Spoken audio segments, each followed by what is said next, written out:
Praise the lord, హల్లెలూయా. మరి ఈ అవకాశం ఇచ్చిన దేవాది దేవునికి కృతజ్ఞతాస్తుతులు చెల్లించుకుంటూ మరి అదేవిధంగా మరి సంఘ కాపరులకు, సంఘ దైవజనులు, సంఘ పెద్దలకు, సంఘం అంతటికి కూడా మరి నా నుండి వందనాలు తెలియజేసుకుంటున్నాను. మరి చిన్న ప్రార్థన ద్వారా మరి వాక్య ధ్యానంలోనికి నడిపించబడడానికి దేవుని యొక్క సహాయం అడుగుతాను. నీ వాక్యమే నన్ను బ్రతికించేది, నా వేదనలో నెమ్మదినిచ్చేది. నీ వాక్యమే నన్ను బ్రతికించేది, నా వేదనలో నెమ్మదినిచ్చేది. నీవు పలికితే నాకు మేలయ్యా, నీవు పలికితే నాకు మేలయ్యా. నీ దర్శనమే నాకు చాలయ్యా, నీ దర్శనమే నాకు చాలయ్యా. నాతో మాట్లాడు ప్రభువా, నీవే మాట్లాడుమయ్యా. నాతో మాట్లాడు ప్రభువా, నీవే మాట్లాడుమయ్యా. ప్రేమగల తండ్రి, కృపగలిగిన దేవా, సర్వోన్నతుడా, సర్వంతర్యామి, నీ నామానికే మహిమ, ఘనత, ప్రభావాలు చెల్లించుకుంటున్నాము తండ్రి. మరైనా ఈ శ్రమకాలపు ధ్యానాల్లో 26వ దినమున ప్రభువా సంఘముగా మేమందరము మరైనా ఈ స్థలములో ఈ సమయమున కూడి నిన్ను ఆరాధించడానికి, నిన్ను స్తుతించడానికి, నిన్ను ఘనపరచడానికి, మరి ప్రభువా నీ వాక్యాన్ని ధ్యానించడానికి మీరు మమ్మలను ఏర్పరచుకొని సిద్ధపరిచిన సమయాన్ని బట్టి, ప్రాంతాన్ని బట్టి నీ నామానికి వందనాలు చెల్లించుకుంటున్నాం ప్రభువా. మరైనా నీ వాక్యం విత్తనై ఉండగా తండ్రి, నీ సహాయం కొరకు ప్రార్థన చేయించున్నాం. కొండల తట్టు మా కనుడెత్తిచుండగా మరి ప్రభా మాకు సహాయం ఎక్కడి నుంచి దొరుకుతుందయ్యా? నీ వలన మాత్రమే మాకు సహాయం దొరుకుతుంది తండ్రి. శక్తి లేని వాళ్ళకు శక్తిని అనుగ్రహించువాడవు నీవే తండ్రి. బలము లేని వాడికి బలహీనులను బలపరిచేవాడవయ్యా. మరి నాయన నీ సన్నిధానంలో మేము నిలబడి ఉండగా, మేము కూర్చొని ఉండగా తండ్రి, శక్తితో, బలముతో, నీ ఆత్మ నడిపింపుతో మమ్మల్ని అందరినీ కూడా నడిపింపజేసి సర్వసత్యంలోనికి నడిపించయ్యా. మమ్మల్ని ఒప్పింపజేసి మహిమ మీరు పొంది మేలు మాకు దయచేయమని, నీ పరిశుద్ధాత్మ నడిపింపు సహాయము మాకందరికీ కూడా దయచేయమని, నీ సిలువ చాటును మరుగు చేసి నడిపించమని అతి త్వరలో రానైన యేసుక్రీస్తు అతి పరిశుద్ధమైన నామమున అడిగి బ్రతిమాలు వేడుకొనుచున్నాం మా ప్రియ పరలోకపు తండ్రి, ఆమేన్. మరి ఈ శ్రమకాలపు ధ్యానంలో మరి 26వ రోజు కొరకు ఏర్పాటు చేసిన అంశాన్ని కనుక మనం చూసిన వారమైతే సాత్వికము. ఈ సాత్వికం అనే అంశము ఒకసారి మనం ఆలోచన చేస్తే, ఈ దినాన ఏర్పాటు చేసిన సువార్త పాఠ్యభాగం కానీ, అలాగే పాత నిబంధన పాఠ్యభాగం కానీ మనం వచనము అర్థం చేసుకుంటూ చదివిన వారం అయితే ఇద్దరి గురించి మనం చూస్తున్నాం. పాత నిబంధన పాఠ్యభాగం వచ్చేసరికి యోసేపు గురించి ప్రస్తావిస్తే, కొత్త నిబంధన గ్రంథంలో మరి ఈ పత్రిక ఈ సువార్త పాఠ్యభాగము యేసుక్రీస్తు ప్రభువాని గురించి మరి వర్ణించడం అనేది చూస్తున్నాం. అంటే వీరిద్దరి క్యారెక్టర్స్ ని మనము ఒక్కసారి ఆలోచన చేస్తే, వీరిద్దరు మరి ఎన్ని శ్రమలు వచ్చినప్పటికీ, శోధనలు వచ్చినప్పటికీ, తన వారు సైతము వారిని మోసం చేసినప్పటికీ వారు ఏమి ప్రదర్శించారు? వారి యొక్క సాత్వికాన్ని ప్రదర్శించారు. దాని వలన మరి ఈ దినాన్న ఇది అంశంగా తీసుకున్నారని నేను భావిస్తున్నాను.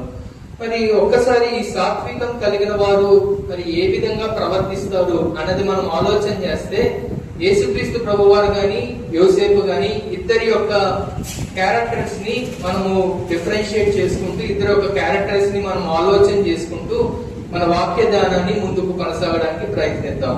ముందుగా ఈ సాత్వికం కలిగిన వారు మరి ఏ విధంగా ప్రవర్తిస్తారన్నది ఆలోచన చేస్తే, కీడు చేయ ఉద్దేశించిన వారిని సైతము మేలు చేసేవారిగా, అంటే మనకి ఎవరైనా కీడు చేసేవారు ఉంటే వాళ్ళకి ప్రతి కీడు కాకుండా వారికి మేలును చేసేవారిగా ఈ సాత్వికము కలిగిన వారి యొక్క క్యారెక్టరిస్టిక్ అనేది ఉన్నదని మనం ఈ రోజు ఏర్పాటు చేసిన లేఖన భాగాల ద్వారా తెలుసుకోగలం. ఒకసారి రోమా పత్రిక 12వ అధ్యాయం 21వ వచనం కనుక చూసిన వారం అయితే,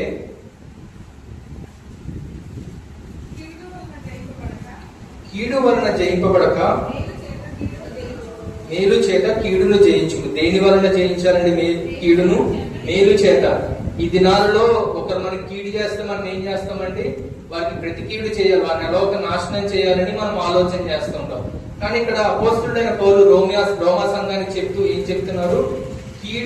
కీడు వలన జయింపబడక మేలు చేత, అంటే కీడు వలన కాదు మనం జయించాల్సింది, కీడును మేలు చేత జయించాలనేది చెబుతున్నాడు.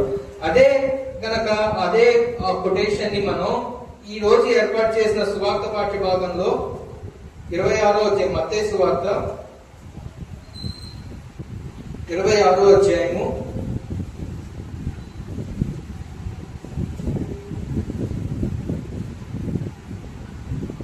47 నుంచి చదివిన వారం అయితే, ఆయన ఇంకనూ మాటలాడుచుండగా 12 మందిలో ఒకడొక యూదా వచ్చెను. వానితో కూడా బహుజన సమూహము కత్తులు బుదియులు పట్టుకొని ప్రధాన యాజకుల యొద్ద నుండి ప్రజల పెద్దల నుండి వచ్చెను. ఆయనను అప్పగించువాడు నేనెవరిని ముద్దు పెట్టుకొందునో ఆయనే యేసు, ఆయనను పట్టుకొనిడని వారికి గుర్తు చెప్పి వెంటనే యేసు వద్దకు వచ్చి, బోధకుడా నీకు శుభమని ఆయనను ముద్దు పెట్టుకొనెను. ఇక్కడ ఏమన్నాడండి ఇస్కరియోతు యూదా? నీకు శుభమని. కానీ అతను చేసేదేంటి? కీడు. అంటే యేసుక్రీస్తు ప్రభువుని అప్పగిస్తే శిల్వ మరణానికి పాత్రుడు చేస్తున్నాడు. కానీ తినేమని దానిని సంబోధిస్తున్నాడు? శుభమని సంబోధిస్తున్నాడు. అంటే తన హృదయంలో దురాభిమానాన్ని, మొన్నటి దినాన్న మనం ధ్యానం చేసిన అంశంగా చూస్తే దురాభిమానం, తన హృదయంలో కీడుని ఉంచుకొని తన బయట ప్రవర్తన మాత్రం ఇది నీకు శుభమని చెబుతూ మరి దానిని ప్రస్తావించడం, దాన్ని సంబోధించడం అనేది చూస్తున్నాం. దానికి బదులుగా యేసుక్రీస్తు ప్రభు వారు ఏమన్నారు? చెలికాడా నీవు చేయవచ్చినది చేయుమని అతనితో చెప్పగా వారు దగ్గరకు వచ్చి ఆయన మీద పడి ఆయనను పట్టుకొనిరి. ఆయన ఏమన్నాడు దానికి బదులుగా? ఆయనకి ఇదంతా తెలుసు. ఆయన ఆల్రెడీ 12 మంది శిష్యులకు లాస్ట్ సఫర్, చివరి భోజనము 12 మంది శిష్యులతో కూర్చొని చేస్తున్నప్పుడు, మీలో ఒకరు నన్ను ఈ రాత్రి అప్పగిస్తారని అన్నప్పుడు, అది నేనే ప్రభువాని ఇస్కరియోతు యూదా అంటే నీవన్నట్టే అని యేసుక్రీస్తు ప్రభువారు అంటారు. అంటే ఈయనకి జరగబోయేదంతా కూడా ముందే తెలుసు. ఇప్పుడు శుభమని చెప్పి ఆయన అప్పగిస్తాడని కూడా యేసుక్రీస్తు ప్రభు వారికి అది ముందుగానే తెలుసు. అది ముందుగా తెలిసి కూడా ఆయన కీడు చేస్తున్నాడని ఆయన ఎరిగి కూడా యేసుక్రీస్తు ప్రభు వారు ఏమంటాడు? చెలికాడా నీవు చేయవలసింది నువ్వు చేయి, నువ్వు ఏదైతే చేయాలని ఉద్దేశించావో అది చేయి అని చెప్పి యేసుక్రీస్తు ప్రభు వారు తనని కీడు కల్పించాలని ఉద్దేశం కలిగిన ఇస్కరియోతు యూదా సైతము దాని ప్రతి కీడు చేయకుండా, యేసుక్రీస్తు ప్రభు వారు ఇస్కరియోతు యూదా జరిగించిందండి ఆపలేడా అండి? యేసుక్రీస్తు ప్రభు వారు ఇస్కరియోతు యూదా ఆ కీడు చేస్తున్నాడు, తనకి ప్రతి కీడు చేయలేడా అండి? చేయగలడు. కానీ అది కాకుండా మేలుని చేస్తూ నువ్వు ఏదైతే చేయాలనుకుంటున్నావో అది జరిగించు అని ఆయన ఉద్దేశాన్ని బయలుపరచడం అనేది చూస్తున్నాం. ఇక్కడ ఇస్కరియోతు యూదా ప్రవర్తన ఏ విధంగా ఉన్నదంటే, కీర్తన గ్రంథం 65వ అధ్యాయం 20వ వచనం 21వ వచనం ఒకసారి చూస్తే,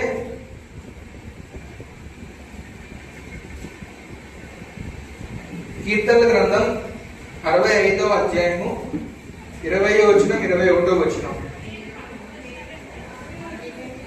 65వ అధ్యాయం కీర్తనలు 65.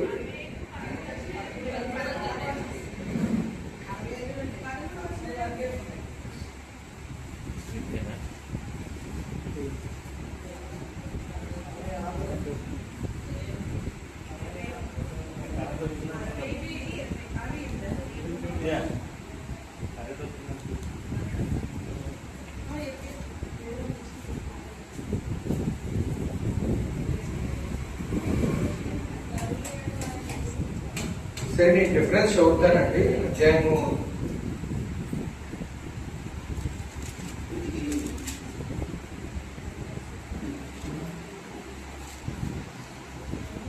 వారి నోటి మాటలు వెన్నవలే మృదువుగానున్నది, అయితే వారి హృదయములో కలహం ఉన్నది. ఇక్కడ ఇస్కరియోతు యూదా ప్రవర్తన కూడా మరి అదే విధంగా ఉంది. వారి నోటి మాటలేమో శుభమని వెన్నవలే ఉంటాయి. 55వ అధ్యాయం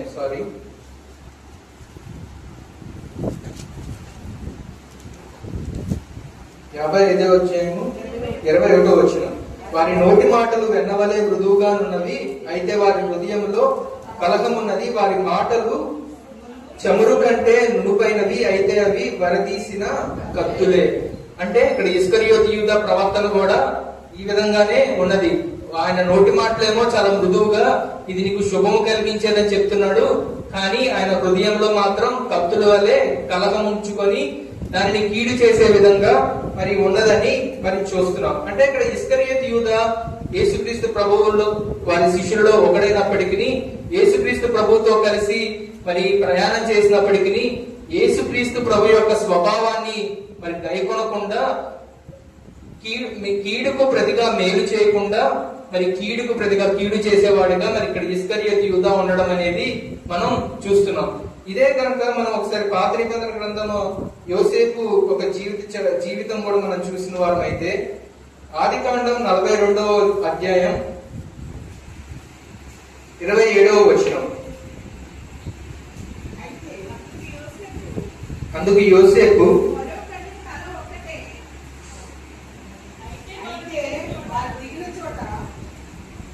అయితే వారు దిగిన చోట ఒకడు తన గాడిదకు మేత పెట్టుటకై తన గోనె విప్పినప్పుడు అతని రూకలు కనబడను, అవి అతని గోనె మూతిలో ఉండెను.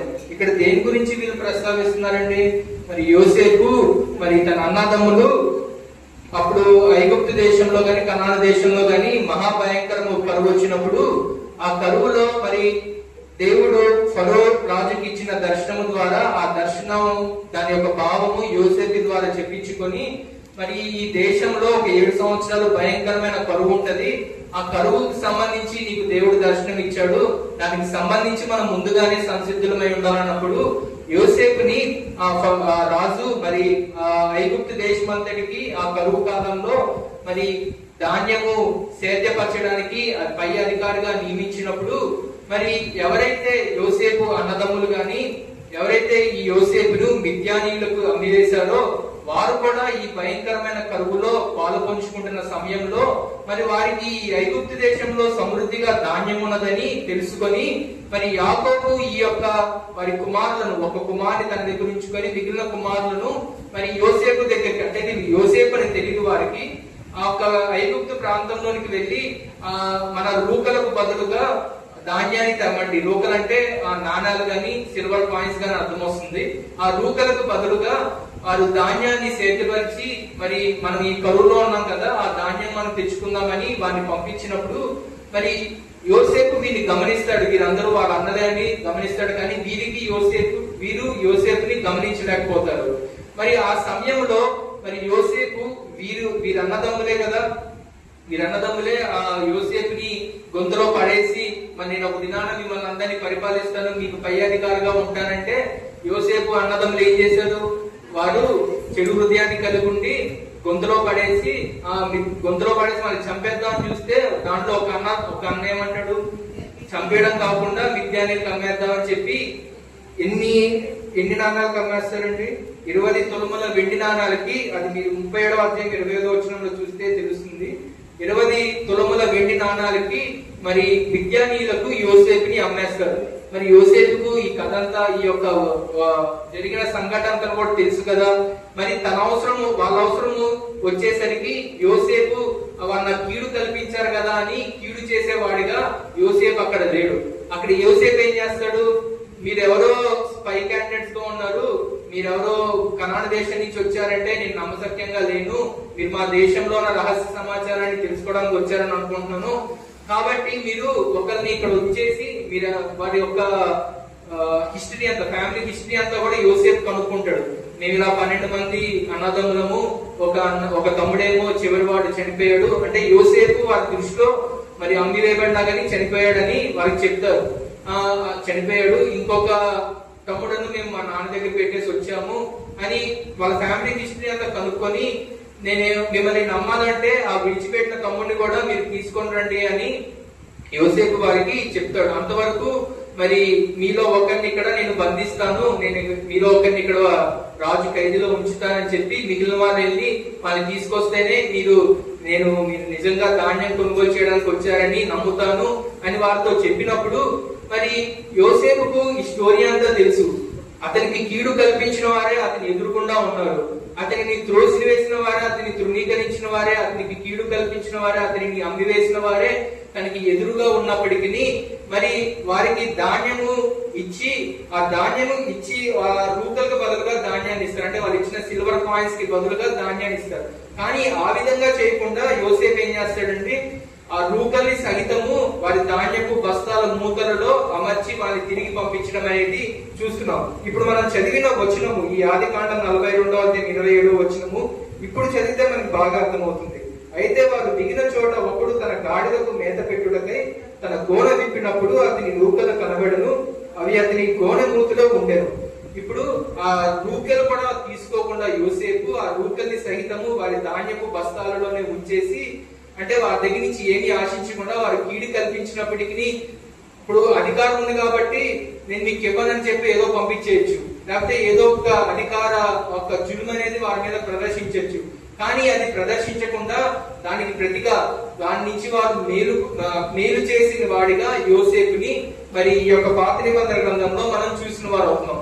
అంటే రూకలు కూడా తీసుకోకుండా వారికి ఫ్రీగా ధాన్యాన్ని మరి తనకి కీడు కల్పించిన వారి సహితము ఆ ఫ్రీగా ధాన్యాన్ని అనేది వారి అన్నదమ్ములకు అనేది మరి యోసేపు ఇవ్వడం అనేది మనం చూస్తున్నాం. అంటే ఈ రెండు స్టోరీస్ ని కనుక యేసుక్రీస్తు ప్రభువారిని కానీ ఇక్కడ యోసేపుని కానీ మనం చూస్తే వీరు ఏం ప్రదర్శించారు? ఆ సమయంలో సాత్వికాన్ని ప్రదర్శించారు. అంటే తనకి కీడు కల్పించినప్పటికీ వారికి కీడు చేయక వారికి మేలు చేశారన్నది మనం చూస్తున్నాం. ఒక పక్కన యేసుక్రీస్తుని మరి ఇస్కరియోతు యూదా 30 వెండి నాణాలకు అమ్మేశాడు. ఒక పక్కన యోసేపుని తన అన్నదమ్ములే 20 తులముల వెండికి అమ్మేశారు. ఇద్దరు కూడా అమ్మివేయబడిన వారు, ఇద్దరు కూడా తృణీకరించబడిన వారు, ఇద్దరు కూడా మరి వారికి వద్దు అని చెప్పి మరి వారిని త్రోసివేసిన వారు. అయినా సైతము అది తెలిసినప్పటికీ వారి సమయం వచ్చేసరికి, వారి యొక్క క్షణం వచ్చేసరికి వారు దానిని కీడును వారికి చూపించే వారిగా కాకుండా అటు యోసేపు కానీ మరి ఇటు యేసుక్రీస్తు ప్రభు వారు కానీ ఇద్దరు కూడా మరి అటు మేలు చేసే వారిగానే మరి ఉండడం అనేది చూస్తున్నాం. ఈ సాత్వికులు కలిగిన లక్షణాలలో మొదటిగా మనం ధ్యానించిన మరి వాక్యం ఏంటంటే కీడు చేయ ఉద్దేశించిన వారికి సైతము మేలు చేయడం. మరి వీరిద్దరిని కూడా మనం ఆలోచన చేస్తే మరి వీరికి కీడు సంభవించినప్పటికీ దానికి ప్రతి కీడుగా కాకుండా మరి వీరిద్దరూ కూడా మేలు చేసిన వారిగా ఉంటున్నాం. ఇంకా యేసుక్రీస్తు ప్రభు వారు మత్తయి సువార్త ఏర్పరిచిన 26వ అధ్యాయము ఆ వచనాలన్నీ చదువుతూ ఉంటే మరి శుభమని చెప్పి ఇస్కరియోతు యూదా దేవునిని యేసుక్రీస్తు ప్రభుని గుర్తు పెట్టుకున్నప్పుడు ఆ ప్రధాన యాజకుల్లో దాసుడైన మలుకు మరి అతను 26వ అధ్యాయము 51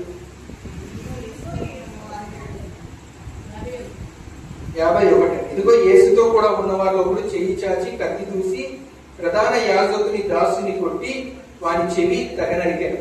అంటే ప్రధాన యాజకుడు అంటే ఇది లోకాసువార్తలో చదివితే ఇంకా క్లియర్ గా ఉంటది. లోకాసువార్తలో ఆ ప్రధాన యాజకుడు యొక్క దాసుని పేరు మలుకు అని ఉంటది. ఆ మలుకుని మరి ఎవరు చెవి తగనరుకుతారంటే పేతురు. మరి పేతురు ఆవేశంగా మరి అతను అప్పగిస్తున్నాడని తెలుసుకొని తన్ని అరెస్ట్ చేస్తున్నారు, యేసుక్రీస్తు ప్రభు వారిని అరెస్ట్ చేస్తున్నారని తెలుసుకొని ఆవేశంగా మరి తనని ప్రధాన యాజకుడి యొక్క దాసుని చెవి తెగనరికినప్పుడు తర్వాత వచనంలో చూస్తే యేసు నీ కత్తి వరలో తిరిగి పెట్టుము, కత్తి పట్టుకుని వారందరూ కత్తి చేతిని నశించుదు, ఈ సమయంలో నేను నా తండ్రిని వేడుకొనలేననియు. అంటే ఇంకా ఈ లోకాసువార్తలో ఉంటది. ఈ చెవి తెగనరికినప్పుడు యేసుక్రీస్తు ప్రభువారు తిరిగి ఆ చెవిని బాగు చేసిన వాడిగా మనం ఆ సంఘటన అనేది చూస్తున్నాం. అంటే అక్కడ కూడా దేవుడు ఏం చేశాడంటే చెవిని నరికేశాడు కదా అని చెప్పి అలా విడిచిపెట్టలేదు, అతనికి స్వస్థత అనేది అనుగ్రహించాడు. అంటే అతనికి మేలు అనేది చేశాడు.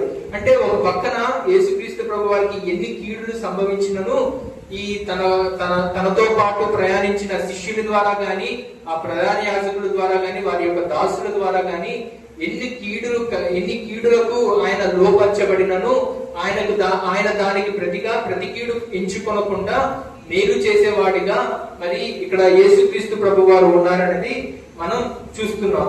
అంటే కీడు చేయ ఉద్దేశించిన వారి సైతము మేలు చేసే వారిగా ఉంటారని ఈ సాత్వికుల యొక్క లక్షణమని మనం మొదటిగా, సాత్వికులు కలిగి ఉన్న లక్షణాలలో రెండవదిగా మనం ఆలోచన చేస్తే వారు శక్తిని గాని బలమును గాని నమ్ముకోరు, వారు ఆత్మ కార్యాలు జరిగిస్తారు. జకర్యా గ్రంథం 4వ అధ్యాయం 7వ వచనంలో ఒకసారి మనం చూస్తే,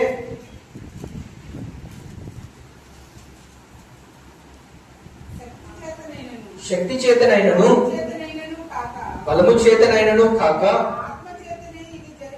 నా ఆత్మ చేతనే ఇది జరుగునని సైన్యములకు అధిపతి యెహోవా సెలవిచ్చెను.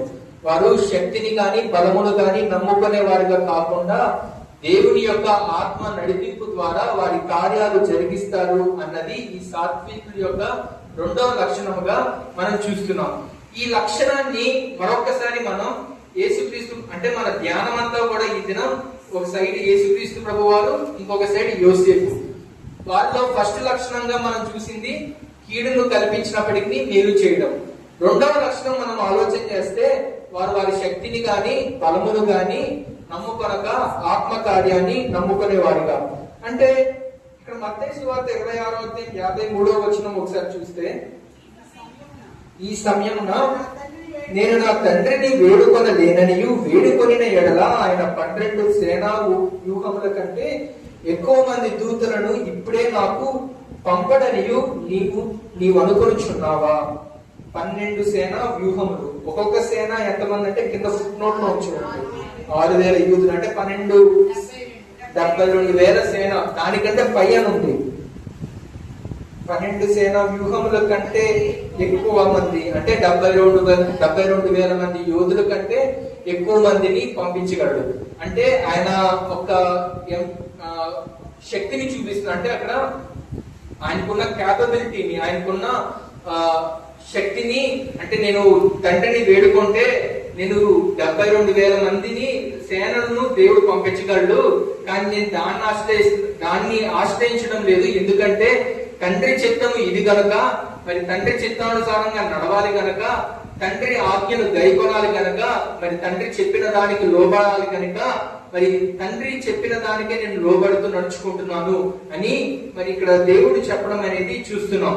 గత రాత్రి ధ్యానించిన భాగంలో మరి గెత్సెమనే తోటలో మరి యేసుక్రీస్తు ప్రభువారు మరి ప్రార్థన తండ్రికి విజ్ఞాపన చేస్తాడు.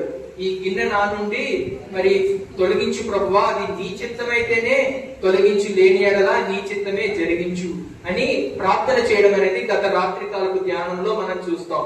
అంటే అక్కడ మరి యేసుక్రీస్తు ప్రభువారికి ఈ శిలువ మరణం అనేది, ఈ సమస్త లోక పాపమంతా కూడా నింపబడిన గిన్నె తన ఎదుట ఉంచినప్పుడు, మరి దాన్ని త్రాగడానికి తనకి శక్తి సరిపోలేనప్పుడు తండ్రిని వేడుకున్నప్పుడు మరి తండ్రి తనకి శక్తిని అనుగ్రహించాడన్నది మనం గత కాలంలో చూసాం. అంటే యేసుక్రీస్తు ప్రభువారికి అలాగే ఈ దినాన్ని ఏర్పాటు చేసిన సువార్త పాఠ్య భాగంలో మరి తనని ఈ శిలువ మరణానికి అప్పచెప్పే వారు వచ్చినప్పుడు మరి ఆ జరుగుతున్న కాన్వర్సేషన్ లో దాని నుంచి తప్పించబడడానికి తన తండ్రిని వేడుకుంటే గొప్ప సైన్యాన్ని పంపించగలడు అన్నది కూడా ప్రస్తావించిన చూస్తాం. అంటే నిన్నటి దినాన్ని ఈ దినాన్ని కనుక ఒకసారి మనం బ్యారేజ్ వేసుకున్న వాళ్ళం అయితే, మరి తండ్రిని వేడుకుంటే ఈ యొక్క శిలువ మరణము గాని, ఈ యొక్క మరి అప్పగించబడే సమయము గాని వీటన్నిటినీ కొట్టివేయగలడు. నా శక్తి, నా క్యాపబిలిటీ అంత ఉంది, కానీ నేను దాన్ని ఆశ్రయించడం లేదు. ఎందుకంటే తండ్రి చిత్తం ఏంటంటే దీన్ని నేను స్వీకరించడమే, దీన్ని నేను త్రాగడమే, ఈ యొక్క సైన్యములకి గాని మరి నేను అప్పజెప్పబడాలన్నదే తండ్రి చిత్తమై ఉన్నది కనుక మరి దానికి నేను లోబడాలి అన్నది మరి యేసుక్రీస్తు ప్రభువారు మరి పేతురుతో కానీ అక్కడున్న జన సమూహంతో కానీ చెప్పడం అనేది చూస్తున్నాం. అంటే ఆయనకున్న క్యాపబిలిటీని, ఆయనకున్న శక్తిని, దానిని బేస్ చేసుకోకుండా, దానిని ఆధారం చేసుకోకుండా తండ్రి చిత్తానికి లోబడి తండ్రి చిత్తాన్ని జరిగించిన వాడిగా ఈ సాత్వికుడి యొక్క లక్షణంలో ఒకటిగా మనం చూస్తున్నాం. అలాగే మరి న్యాయాధిపతుల గ్రంథంలో 16వ అధ్యాయం 17వ వచనం ఒకసారి ధ్యానించిన వారు అయితే,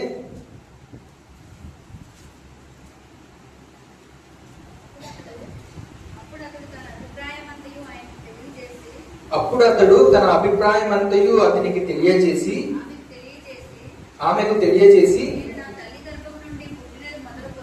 నేను నా తల్లి గర్భము నుండి పుట్టినది మొదలుకొని నాజీరు చేయబడిన వాడనై ఉన్నాను. నా తల మీదికి మంగళగతి రాలేదు. నాకు క్షౌరము చేసిన ఎడల నా బలము నాలో నుండి తొలగిపోయి ఇతర మనుషుల వలె అవుదునని ఆమెతో అనెను. ఇది ఎవరి గురించి మరి ప్రస్తావిస్తుందండి? సంసోను.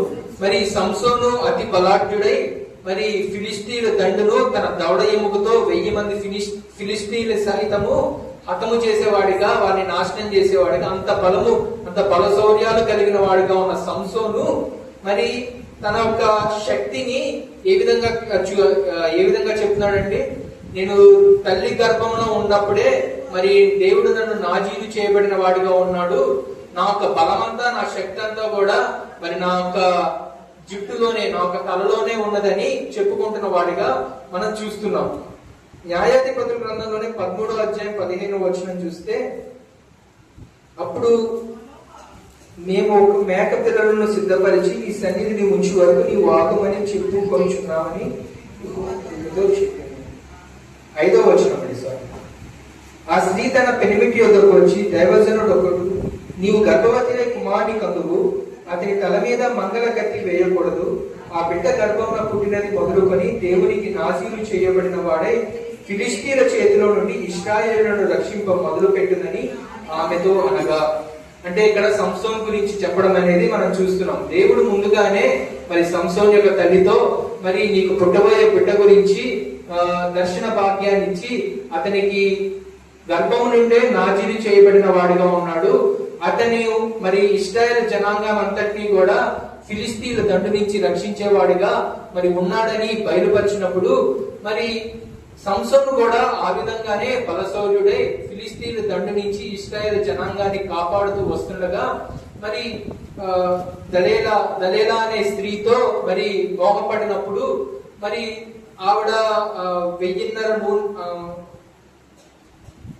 1,100 నాణములకు మరి ఫిలిస్తీన్లు మరి ఆవిడ్ని కొంటారు. దేనికి అనంటే, సంసోన్ యొక్క బలము దేంట్లో ఉన్నది తెలుసుకోవడానికి 1,100 నాణాలు పెట్టి మరి దలేలాని కొని అడిగినప్పుడు, మరి దలేలా 3 సార్లు కూడా అడిగినప్పుడు 3 పర్యాయాలు కూడా 3 విధాలుగా నన్ను 7 సార్లు కట్టేస్తే అని, ఇంకొక పర్యాయం తాడులతో కట్టేస్తే అని, ఇంకొక పర్యాయం నాకు స్నానం చేస్తే అలా చెప్తూ ఉంటాడు. కానీ ఆ 3 పర్యాయాలు కూడా ఆ యొక్క చెప్పిందంతా విఫలమని తెలుసుకున్నప్పుడు, నువ్వు నన్ను నిజంగా ప్రేమించిన వాడు అయితే నాకు నిజం చెప్పమని దలేలా మరి సంసోన్ అడిగినప్పుడు అది చెప్తున్న వాక్య పఠనం అనేది మనం 17వ వచనంలో ఇప్పుడు చదివాం. అంటే నేను తల్లి గర్భం నుండే నాజీరు చేయబడిన వాడను, నేను చిన్నప్పటి నుంచి, నేను పుట్టినప్పటి నుంచి మరి నాకు క్షౌరం అనేది చేయలేదు, నా బలమంతా నా జుట్టులో, నా తల వెంట్రుకల్లో కానీ నా తలలో గాని ఉంటది అని చెప్పిన వాడే చూస్తున్నాం. అది తెలిసిన వెంటనే ఫిలిస్తీన్లు తర్వాత ఏం చేశారండి? సంసోనుని హతమార్చాడు. అంటే క్షౌరం చేయించేసి మొత్తం తన బలమంతటిని తీసివేసి మరి తనని హతమార్చినట్టు మనం తర్వాత అధ్యాయంలో చూస్తున్నాం. ఇక్కడ మనం ఆలోచన చేయాల్సింది, మరి తన శక్తిని, తన బలాన్ని మరి తన జుట్టులో ఉందని నమ్మి అది ఎదుటి వాళ్ళకి, శత్రువులకు ఆ యొక్క ప్లాన్ అనేది, ఆ యొక్క బలం అనేది వారికి, ఆ స్ట్రాటజీ అనేది వారికి చెప్పేయడం వలన అతను హతమార్చాడు. అదే సంసోను నా బలం, నా శక్తి, నా బలము నా యొక్క తల వెంట్రుకలో, నా జుట్టులో కాదు ఉన్నది, నా దేవుళ్ళలో ఉన్నది అని చెప్పుంటే సంసోను ఆ బలాన్ని కలిగిన వాడిగానే ఉండి ఫిలిస్తీన్లు హతమార్చేవాడిగా ఉండేవాడేమో. కానీ దేవుళ్ళలో కాకుండా నా జుట్టులో ఉంది, నా తలలో ఉంది, నా వెంట్రుకల్లో ఉంది అని చెప్పడం వలన తన బలాన్ని అణిచివేయబడి హతమార్చబడమనేది చూస్తున్నాం. ఇక్కడ మనం యేసుక్రీస్తు ప్రభువారేమో శక్తిమంతుడుగా ఉండి తన శక్తిని కనపరుచుకోకుండా తండ్రి చిత్తాన్ని లోపరిచి మరి ఏ విధంగా ఉన్నాడో చూసాం. ఇక్కడ సంసోన్ని మనం ఆలోచన చేస్తే తన శక్తిని బయట చెప్పుకొని, తన శక్తిని బయలుపరుచుకొని, తన శత్రువులకి చెప్పుకొని ఏ విధంగా నాశనం అయ్యాడో, ఏ విధంగా హతమార్చబడ్డాడో అన్నది చూస్తున్నాం. అంటే ఈ 2వ లక్షణం కనుక మనం ఆలోచన చేస్తే, మన శక్తిని కాదు, మన బలాన్ని కాదు నమ్ముకోవాల్సింది, దేవుడు జరిగించే ఆత్మ క్రియలు, ఆత్మ కార్యాలు, దేవుణ్ణి మనం నమ్ముకోవాలి. ఈ సాత్వికులు కలిగి ఉంటే మరి 2వ లక్షణంగా మనం చూస్తున్నాం. 2వ తిమోతి పత్రిక 3వ అధ్యాయం 5వ వచనం కూడా ఒకసారి చూసిన వారైతే,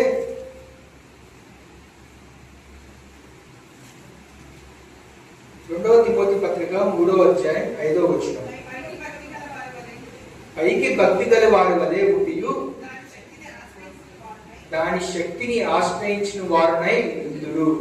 అంటే మనం పైకి భక్తి గల వారంగా, మరి పైకేమో ఎక్కువ విశ్వాసులుగా కనబడినప్పటికీ దాన్ని ఎంతవరకు ఉంచుతున్నామంటే మరి దాని శక్తిని ఆశ్రయించకుండా, అంటే దేవుడి యొక్క కార్యాలను ఆశ్రయించకుండా మరి ఆ భక్తినే కనపరిచే వారంగా ఉంటున్నామని మరి తిమోతి పత్రిక ద్వారా మనం చూస్తున్నాం.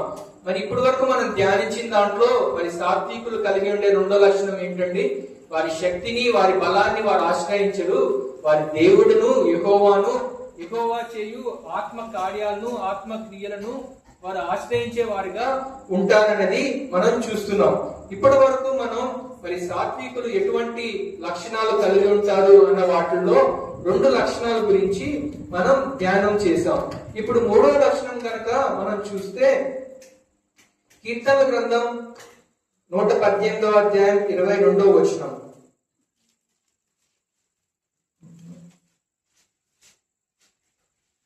కీర్తన గ్రంథం 118వ అధ్యాయం. ఇల్లు కట్టువారు నిషేధించిన రాయి మూలకు తలరాయి ఆయను. నిషేధించిన రాయి మూలకు తలరాయి ఆయను. ఇది కనుక మనం ఆలోచన చేస్తే ఈ సాత్వికుల యొక్క 3వ లక్షణం ఏంటంటే వారు నిషేధించబడతారు, కానీ తుదకు వచ్చేసరికి వారే తలరాయిగా, అంటే వాళ్ళే ప్రామినెంట్ గా, వాళ్ళే మరి తలరాయిగా ఉంటారనేది మరి కీర్తనకారుడు ద్వారా మనం చూస్తున్నాం. అంటే ఇది కూడా మనం యేసేపుతోను యేసుక్రీస్తుతోను మరి పొందుపరిచిన వారమైతే, మరి యేసుక్రీస్తు ప్రభువు తృణీకరించబడ్డాడు, యేసుక్రీస్తు ప్రభువు అప్పగించబడ్డాడు, యేసుక్రీస్తు ప్రభువారు మరి వెలివేయబడి అమ్మివేయబడ్డాడు. కానీ తుదకు వచ్చేసరికి మరి ఆయన ద్వారానే మనం రక్షణ పొందుకోగలం, ఆయన ద్వారానే మనం తండ్రి సన్నిధికి చేరగలం. ఆయన చెప్తాడు కదా, నేనే మార్గమును జీవమును సత్యమును, నా ద్వారే తప్ప ఎవ్వరును తండ్రి వద్దకు రాలేడు. ఆయన ద్వారా మాత్రమే మనం తండ్రి సన్నిధానానికి చేరగలము గాని ఇంకా ఏ ఇతర నామము ద్వారా కానీ, ఏ ఇతర మనుషుల ద్వారా కానీ, ఏ ఇతర దేవతల ద్వారా, దేవుళ్ళ ద్వారా గాని మనం తండ్రిని చేరలేము, పరలోక రాజ్యం చేరలేమన్నది మనం ఆయన చెప్పిన బోధన ద్వారా మనం చూడగలం. అంటే ఆయన ఒకానొక సమయంలో నిషేధించబడ్డాడు, ఆయన ఒకానొక సమయంలో తృణీకరించబడ్డాడు, నెట్టివేయబడ్డాడు, అమ్మివేయబడ్డాడు. కానీ ఆయనే తుదకు వచ్చేసరికి ఆయనే మార్గమై ఉన్నాడు, ఆయనే సత్యమై ఉన్నాడు.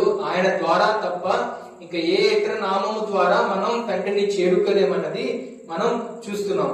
అలాగే యోసేపు జీవితంలో కూడా మనం చూస్తే ఒకానొక సమయంలో అన్నల ద్వారా అమ్మివేయబడ్డాడు, ఒకానొక సమయంలో గుంతలో పడవేయబడ్డాడు, ఒకానొక సమయంలో మరి నా అనుకున్న వాళ్ళే మరి తనని మోసం చేశారు, తనని కీడుకు కల్పించారు. కానీ ఒక దినం వచ్చేసరికి ఆయన అధికారిగా ఉన్నాడు. ఆ అధికారంలో వాళ్ళ కరువు, ఆ సమయంలో కరువు వచ్చినప్పుడు తన అన్నలకు, తన తమ్ముళ్లకు మరి ధాన్యం ఇచ్చేవాడిగా చూస్తున్నాం. అంటే ఒక పక్కనేమో యేసుక్రీస్తు ప్రభువారు ఒకనొక సమయంలో నెట్టివేయబడినప్పుడు, ఒకనొక సమయంలో ఆయన ద్వారానే మనం తండ్రిని చేరగలమని చూస్తున్నాం. యోసేపు కూడా తన అన్నదమ్ములు ఒకనొక సమయంలో నెట్టివేయబడ్డాడు, మరొక సమయం వచ్చేసరికి ఆయన ద్వారానే, ఆయన అధికారంలోనే వారిని కరువు తీర్చేవాడిగా ఉన్నాడన్నది మనం చూస్తున్నాం.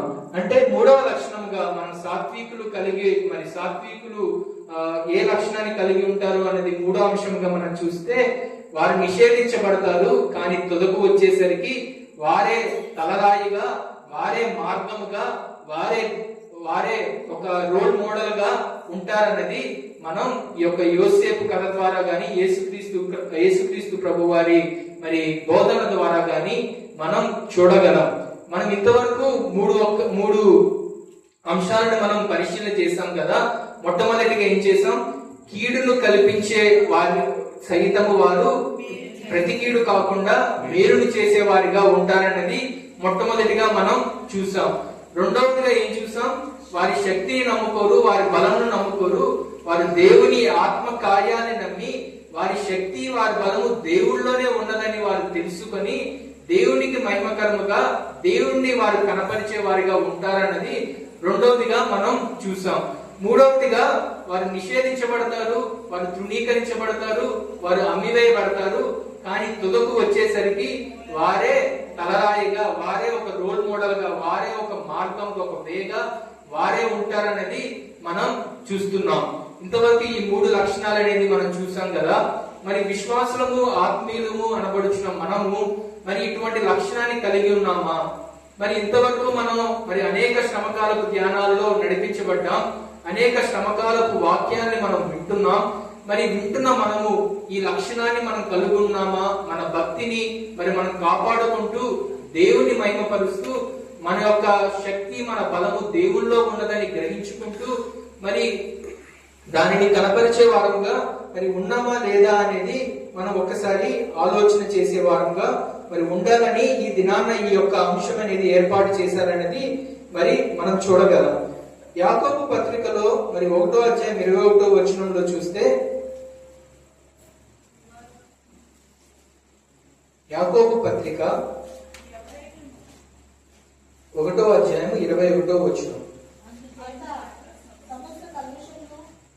అందుచేత సమస్త కల్మషును విడవీగుచున్న దుష్టత్వమును మాని నోపల నాటబడి మీ ఆత్మలను రక్షించుటకు శక్తిగల వాక్యమును సాత్వికముతో అంగీకరించుడి. దేంతో అంగీకరించాలండి?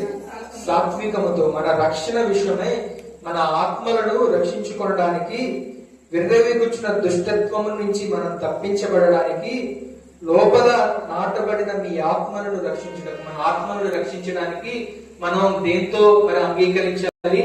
సాత్వికముతో మరి అంగీకరించాలి. అదేవిధంగా సామెతల గ్రంథంలో కూడా 15వ అధ్యాయం 4వ వచనంలో చూస్తే, సాత్వికము అయిన నాలుక జీవ వృక్షము అన్నది మనం చూస్తున్నాం. ఈ రెండు వచనాల ద్వారా కూడా మనం ఆలోచన చేస్తే, మనం సాత్వికముతో అంగీకరిస్తేనే మనకి రక్షణ భాగ్యము అన్నది కలుగుతుందని ఒకటి చూస్తే, సాత్వికము కలిగిన వారు మరి వారి యొక్క నాలుక ఏ విధంగా ఉంటదంటే అది జీవ వృక్ష ఫలమునిచ్చే విధముగా ఉంటది అనేది మనం చూస్తున్నాం. మరి ఈ సాత్వికం అనే పదము కనుక మనం ఒక్కసారి ఆలోచన చేస్తే, జెంటిల్నెస్ అనే అర్థాన్ని ఇంగ్లీష్ లో ఇస్తుంది. అంటే శాంతత అనేది పర్యాయ పదంగా మనం చూస్తున్నాం. అంటే సాత్వికం లేని వారు మరి విర్రవీగుతనంగా ఉంటారు, సాత్వికము కలిగిన వారు తగ్గింపు స్వభావముతో, నెమ్మది స్వభావముతో మరి ఉంటారనేది మనం చూస్తున్నాం. ఈ సాత్వికం అనేది కూడా మరి ఆత్మ ఫలాలలో మనకి ఎన్ని ఆత్మ ఫలాలు ఉన్నాయండి?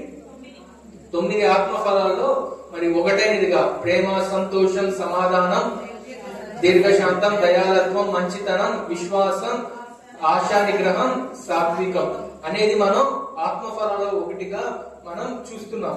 ఈ ఆత్మఫలాలను పొందుకునే భాగంలోనే దాని ముందరకు వచ్చినాం. గలతీ పత్రిక 5వ అధ్యాయం 19వ వచనం అనుకుంటా, చూడండి ఒకసారి.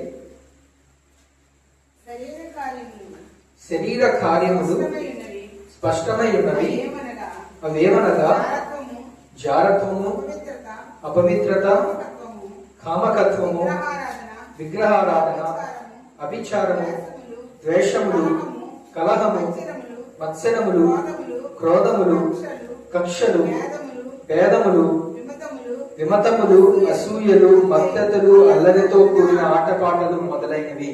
ఈ ఆత్మఫలాన్ని మనం కలుగుండాలంటే ఇవేమన్నా మనలో ఉంటే దాన్ని మనం తీసివేసుకుంటేనే ఈ ఆత్మ ఫలాలు అనేది సాత్వికము గాని, ప్రేమ గాని, సంతోషము గాని, సమాధానము గాని, దీర్ఘశాంతాన్ని గాని, ఆశా నిగ్రహాన్ని గాని, దయాలత్వాన్ని గాని, వీటన్నిటినీ కూడా మనం కలిగి ఉండాలంటే ఇప్పుడు మనం చదివిన ఈ ప్రతి శరీర కార్యాలు ఏవైనా ఉన్నవో అవన్నీ మనం తొలగించుకుంటేనే ఈ ఆత్మ ఫలాలను అనేది మనం పొందుకుంటాం అనేది మనం చూస్తున్నాం.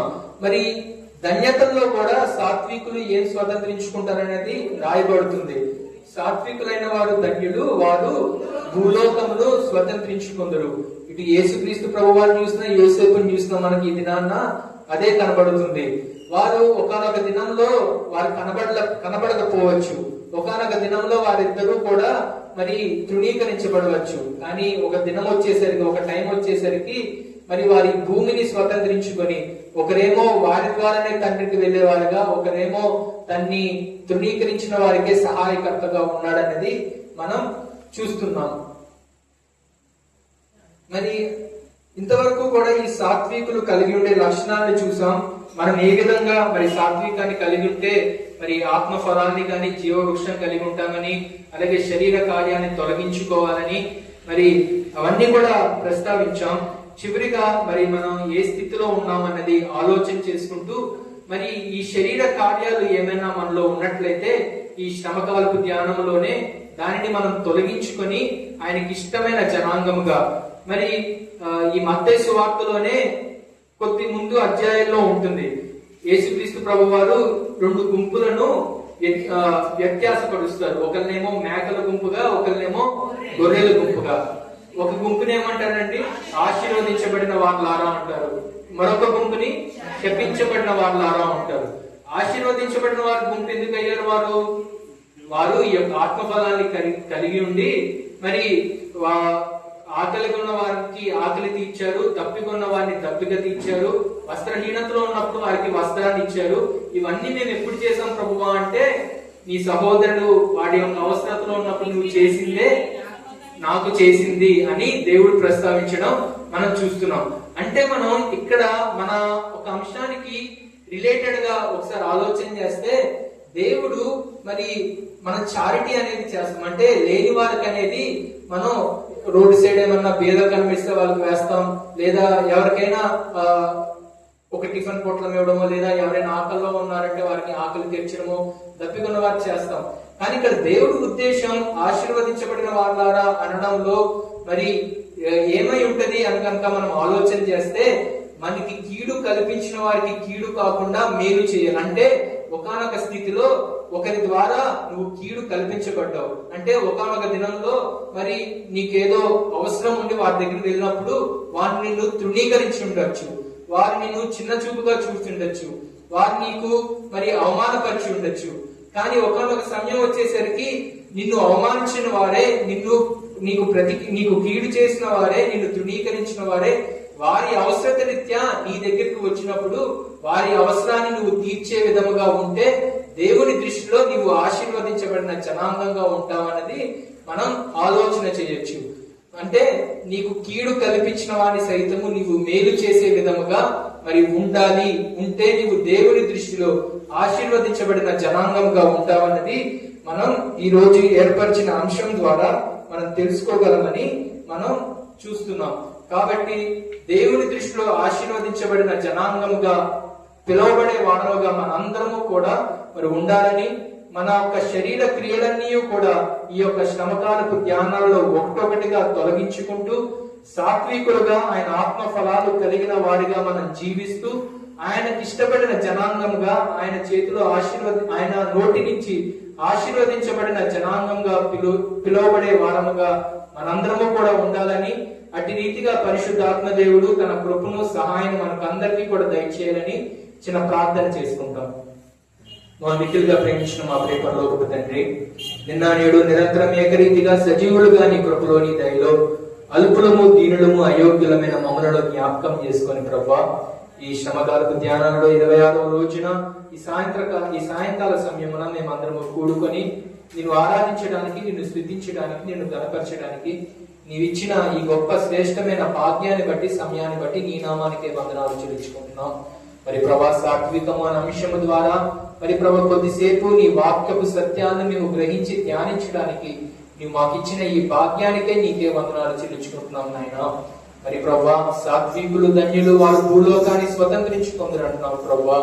మరి ప్రభా, సాత్వికము ద్వారానే మేము జీవ వృక్షాన్ని మరినైనా పొందుకోగలమని మరి ప్రభా నీ వాక్యము సెలవిస్తున్నది. మరి ప్రభా, దుష్టులు మాదిరిగా కాకుండా, దుష్టత్వాన్ని కలిగి ఉండే వారముగా కాకుండా, మా శరీరేచ్ఛలను, మా శరీర క్రియలన్నింటినీ కూడా ఈ యొక్క శ్రమకాలపు ధ్యానంలో ఒకటొకటిగా తొలగించుకుంటూ నీ చేత ఆశీర్వదించబడిన జనాంగముగా పిలువబడి మరి ప్రభా నీకు ఇష్టమైన బిడ్డలుగా, సాక్షులుగా మేము వర్ధిల్లులాగున, సాత్వికులుగా వర్ధిల్లులాగున నీ సహాయం మాకందరికీ కూడా దయచేయమని, కూడి వచ్చిన ప్రతి బిడ్డను వారి అవసరత చొప్పున నీవు నిర్ణయించిన అనుకూల కాలములో నీ చిత్త ప్రకారం వారి పట్ల నీ గొప్ప కార్యాలు జరిగించి మహిమ మీరు పొందుకోమని అతి త్వరలోనైన యేసుక్రీస్తు వారి అతి శ్రేష్టమైన అమోఘమైన దివ్యమైన నామమున అడిగి బ్రతిమాలు వేడుకొనుచున్నాం మా ప్రేమ లోకపు తండ్రి. ఆమేన్.